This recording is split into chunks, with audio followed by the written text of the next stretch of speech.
Welcome to the Pineapple Pinup The Hot Wife Life. On today's episode, I'm going to talk about my Thursday night date. And then I'm going to talk about the importance of your health. And then I'm going to answer a question from Fitz.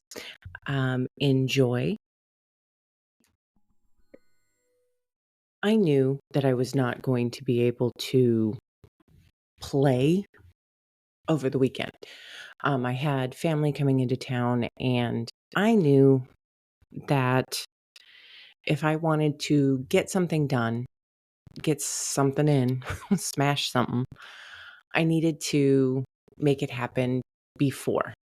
So I sent out the text and asked if Josh would be available on Thursday, because Thursday's a great day because it's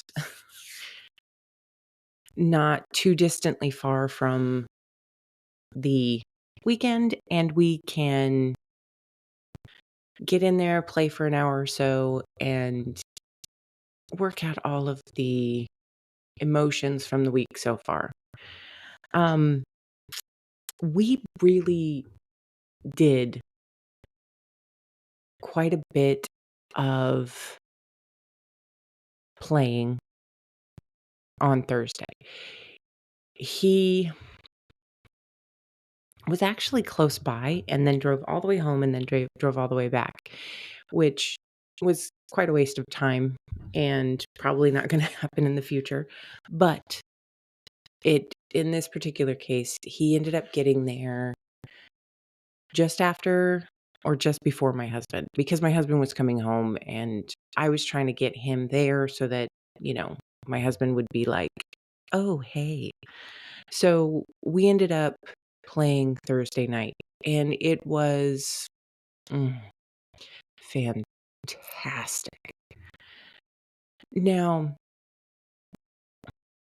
I am really, really not sure how much you want to hear about each and every second of what happened, but here goes. He is very good at coming in ready to go. He and I do a little bit of swallow and suck, and then we pretty much head straight to the main event. He understands the need for me to have a towel and will oftentimes rearrange things as needed. He is very helpful in my scenarios. He reminds me to set a recording sometimes. He is very, very engaged in our play, engaged in what my husband and I are trying to accomplish with our play, because each individual moment probably has 16 like ulterior motives going on. Yes, I want to have an orgasm. Yes, I want to have sex. Yes, I want to play. Yes, I want all of these things. But in addition to that, we're making content, we're doing things so that I have things to talk about on my pod. We're doing things so that my husband has things to post on our FetLife. My husband and I are very much a team in this, and it's not like we're building anything for profit. That's not what we're doing here. I don't know if you can tell that from the way that I'm putting this together, but we are doing this because this is excitement. This is sex positive. This is being out there in the world and being brave about it. I want people to want to see my videos. I want people to want to see the photos. I want people to want to come and read my writings. I want people to want to listen to me talk about this. And I don't know what it is feeding inside of me, but I feel better knowing that I am putting this out there for people to destigmatize the lifestyle that I am embracing. This is not something that I need be ashamed of. This is not something, my body is not something that I need to hide away from the world. My body is not perfect. Nobody's body is. Despite the fact that everybody is constantly like, where my body is doing what it's supposed to do. It's getting me from one point to another, and it is doing it with like all this trauma baggage. And I'm giving my body some grace for that. My body has made it through a crap ton of stuff. And now I am letting my body speak for itself.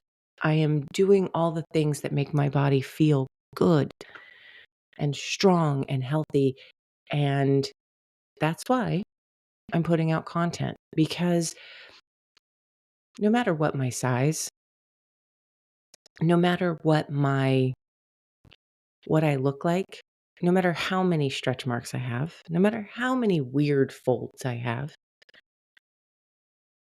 I am a tea that someone is going to drink. And I fully believe that. I fully believe that because I know that to be true.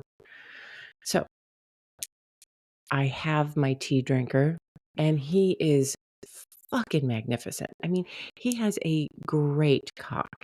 And he has such a giving personality. He is so sweet and just such a nice dude. So he comes over, and he is so adept at getting me off, getting me where I need to go, getting me to that place where my body is like releasing every moment of tension that has piled on for the last 4 days of the week.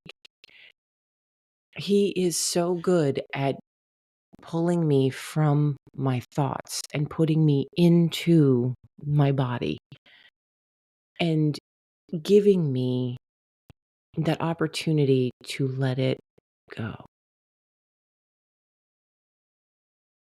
It is fantastic, and I love it. I love how connected when he is balls deep, stretching me as far as I will go. And maybe that's not true. Maybe it's as far as I need to go. I don't know, because my body is a fucking miracle. Every woman's is. The amount of stretch and give that we can give to another person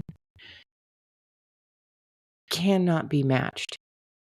Like, the amount of ability that we have to go just a little bit further, there's no description for it. A woman's body was built to give, was built to stretch, was built to embrace. And uh, and we have muscles upon muscles upon muscles that are moving around and doing everything you guys want it to do. So be grateful for the women in your life, because we are built for this. We are built to be stretched and fucked and taken to new heights, because that's what we're designed to do. Anyway, back to the subject. He is so, he can be very forceful, and then he can be very, very gentle. And when he's very, very gentle, it is maddening for me. It is like I can feel the build happening and I can feel it and it's coming too slowly. And I'm such a greedy girl that when he slows everything down, it makes my whole body quiver with anticipation for him to go fast, go get it, go find it, go build it, go create it, go let it go. And sometimes that's not what he wants to do. Sometimes what he wants to do is make me crazy, make me insane, make me crave it. And I think that is very important. I think that is very good because when you give somebody everything that they want the moment that they want it,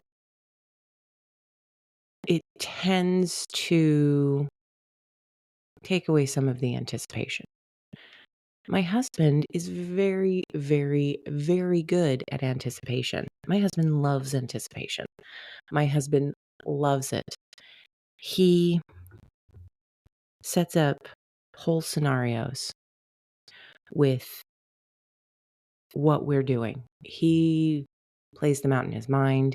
He then has a ritual to build up every encounter that we're about to have. He thrives on knowing that that text or that video is going to come, or he, like, that is where his sweet spot is, that anticipation, that ache before the pleasure. I am not good at the anticipation. I am not good at the build. I am not good at the crave because I'm so greedy. I just want to come.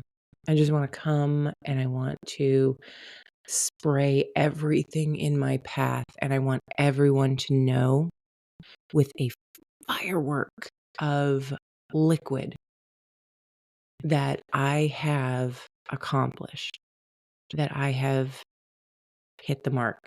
But the problem is that as soon as you hit that mark, you want another one.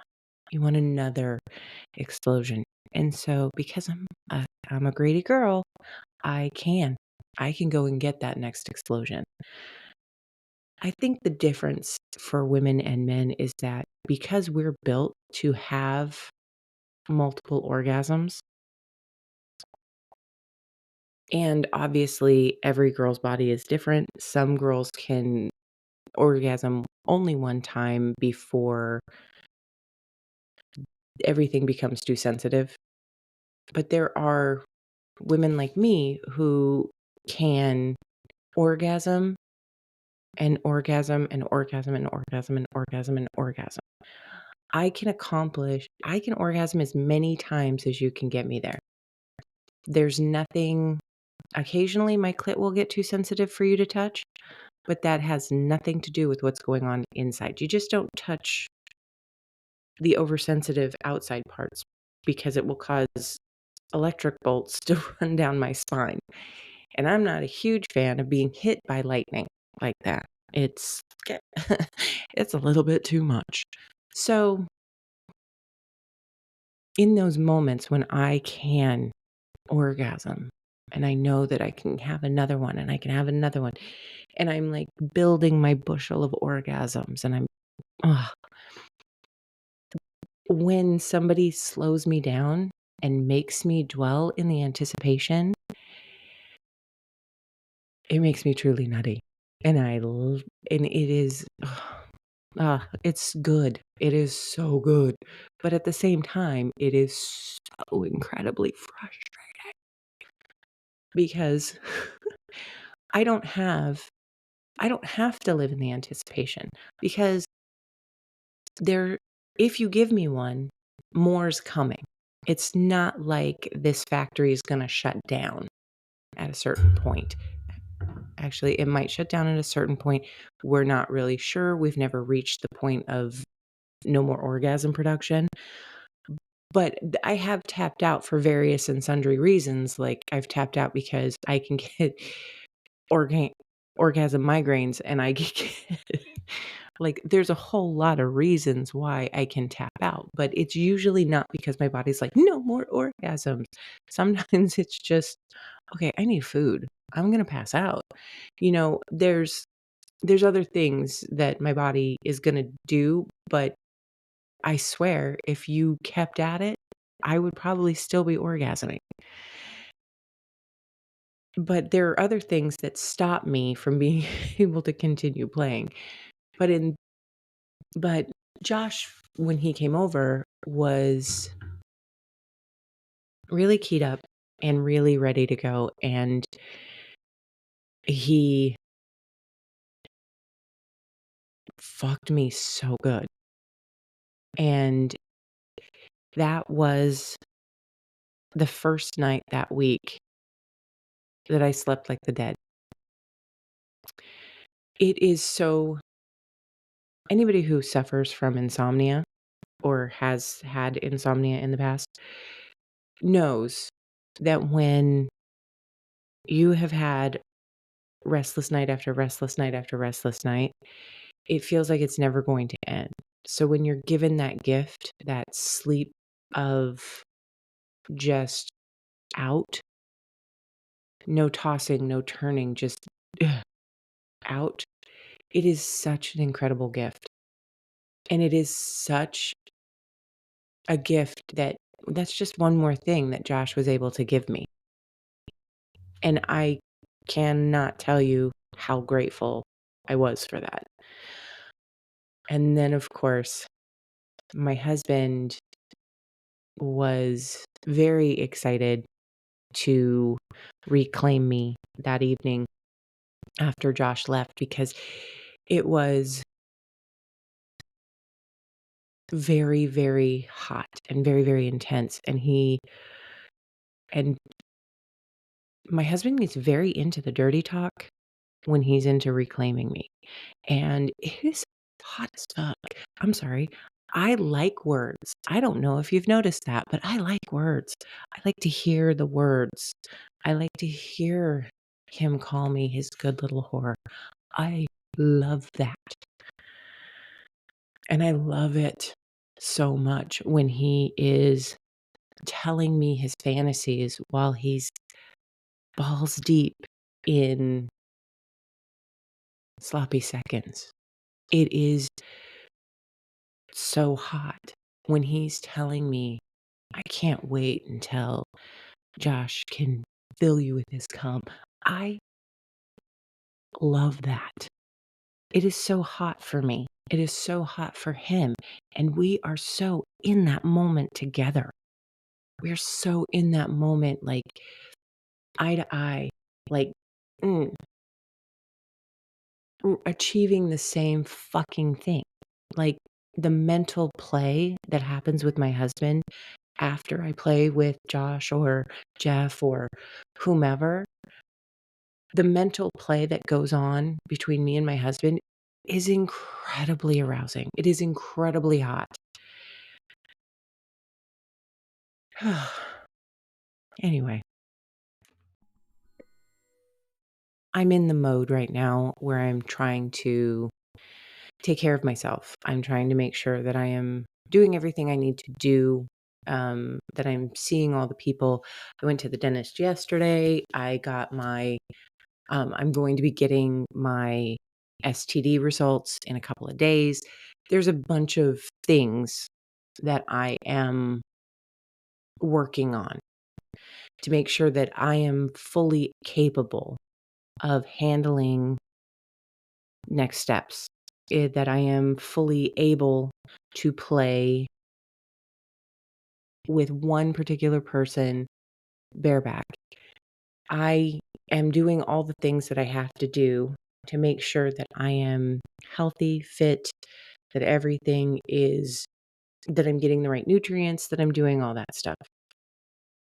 It is very important that we take care of ourselves and that we take care of each other by taking care of ourselves. If you have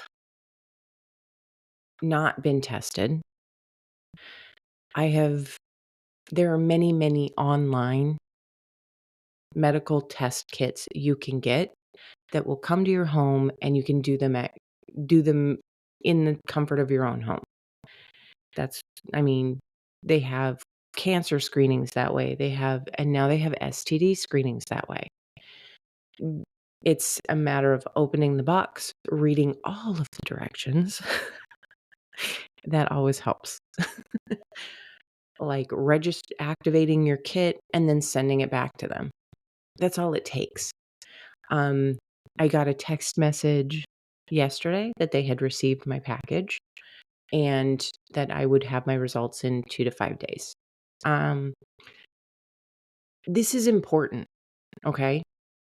We are a community, and when we take care of ourselves, we take care of all of us, okay?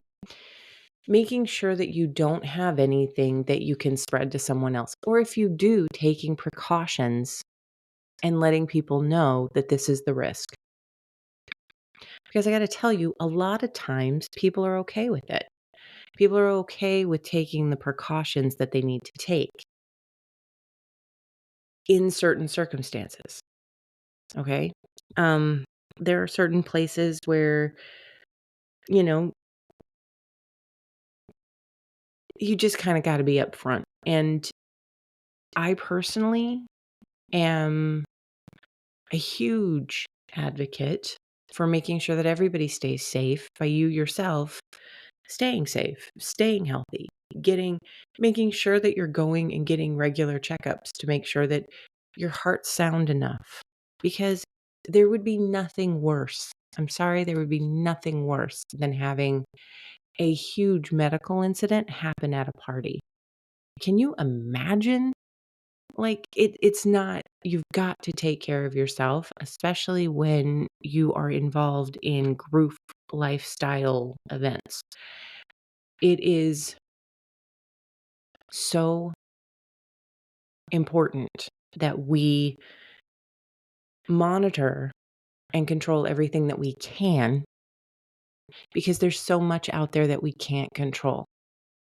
And we have to know what it is that we can control. So you got to make sure that you're staying healthy, that you are getting regular checkups, that you're doing all those things because having an incident can affect so many other people. So many other people. It's not really worth it at that point. So, this is my plea to everyone. Make sure you're getting checked. Make sure you're doing your regular visits to your doctor because without that, we don't have our ability to be free and do everything that we want to do. And but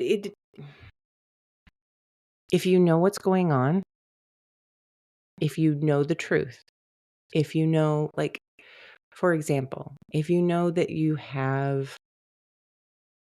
something going on with your heart, you'll know when you're overdoing it and you can kind of slow down.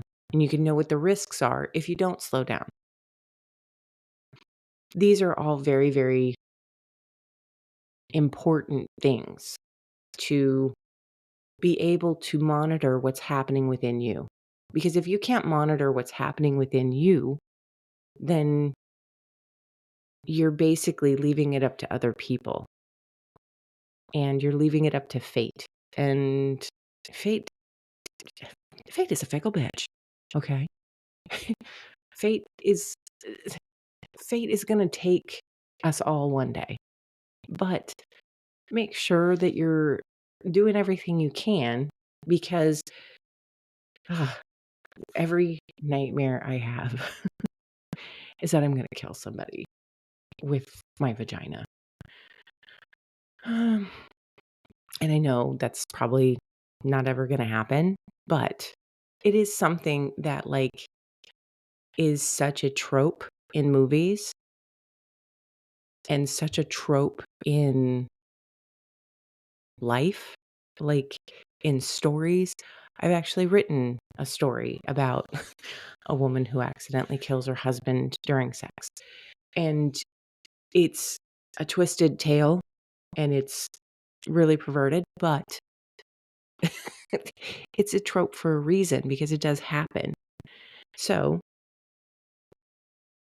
being that it is something I have thought about, I like knowing that we're all taking precautions and knowing what's going on and knowing what could happen because I feel like that's a burden that nobody else should have to bear. So, test, see the doctor, see the dentist, see all the specialists you need to see. And there are clinics out there that will help you. So, that's my PSA for today. I got a question from, we'll call him Fitz. I got a question from Fitz. He said, how long did it take your hubby to talk you into it? And how nervous were you the very first time? Okay. My husband and I decided to swing without truly understanding what the other person was after, without truly understanding what we were going to face. Probably, let me see, it was 2007, I think, when we first started, when we first forayed a couple of times into hotel party life. That being said, that one did not last long. We were probably at it maybe 4 months before we went to, like, 4 events, and then it was like, "No, we're gonna call a halt to this." Our kids were too young, we were too naive, we hadn't had any of the conversation that we needed to have. So 2007, we started the conversation. And then 2021, we started having the conversation again.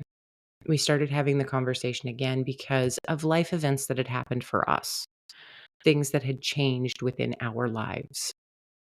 Um, and I think it took him about 9 months to fully convince me that this was something that he wanted me to do. Um, was that it? Yeah, because I believe that the first time I did anything was June of 2022. I met a friend at a hotel and I was not nervous about fucking him. None of my nervousness was caused by that man or that encounter. 100% of my nervousness was for my husband and my marriage. I am not emotionally attached to sex. And I don't know if I've told you that 100 times or not, but I'm not emotionally attached to sex. Sex is merely a physical activity like seeing my trainer. It is not something that, especially somebody who's not playing with my brain, is ever going to get to anything inside of me. They're not going to ever reach the emotional depths of me just by fucking me. Intimacy is so much different than sex.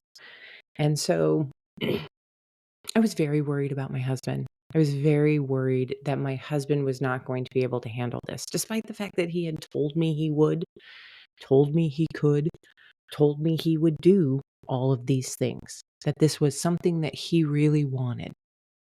It took me a very, very long time to believe him, not because of the fact that he's not a trustworthy guy, but because of the fact that I didn't know.